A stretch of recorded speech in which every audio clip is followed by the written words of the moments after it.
Maayong aga. Update po ito sa buhay namin kahit hindi po interesado yung iba dyan. Siyempre, kailangan din po natin mag-update para po doon sa mga taong tumulong po sa amin.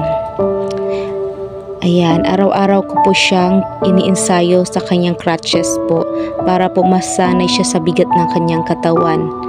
Ayan, mahirap po sa isang magulang ganito ang mangyayari sa kanyang anak. Pero bakit ka ba panghihinaan ng loob kung nakikita mo yung anak mo na sobrang lumalaban? Simula't simula pa, malakas ang loob niyang gumaling. Minsan, syempre, malulungkot kami kung bakit nangyayari sa amin ito. Pero, ganun pa man, maipagpapasalamat pa din namin ito sa may kapal na ang kanyang binigay na pagsubok sa amin ay kayang-kaya lampasan at may kagalingan. Kaya sa mga may pinagdadaanan dyan sa buhay, lahat po may solusyon. Huwag kalimutang magdasal. Dahil walang ibigay na problema ang Diyos na hindi kayang solusyonan. Tiwala lang po. Taimtim kang magdasal sa iyong sarili at hindi kanya pababayaan. Tunay po na hindi kanya pababayaan kasi kapag alam mong walang-wala ka na, may darating talaga na biyaya. Salamat po sa mga taong andyan palagi para sa amin.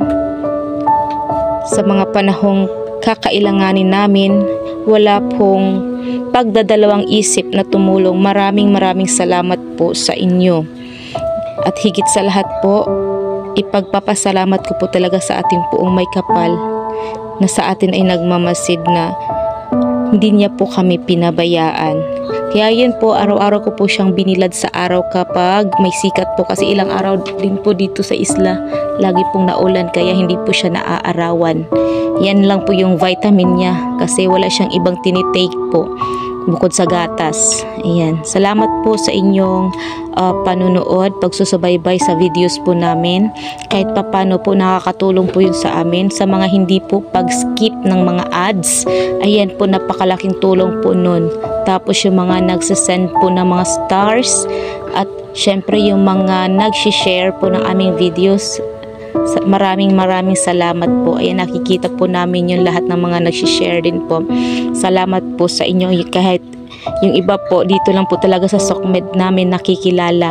Maraming salamat po talaga. Meron po kaming mga supporters din po na syempre, nagpaabot din po ng tulong sa amin na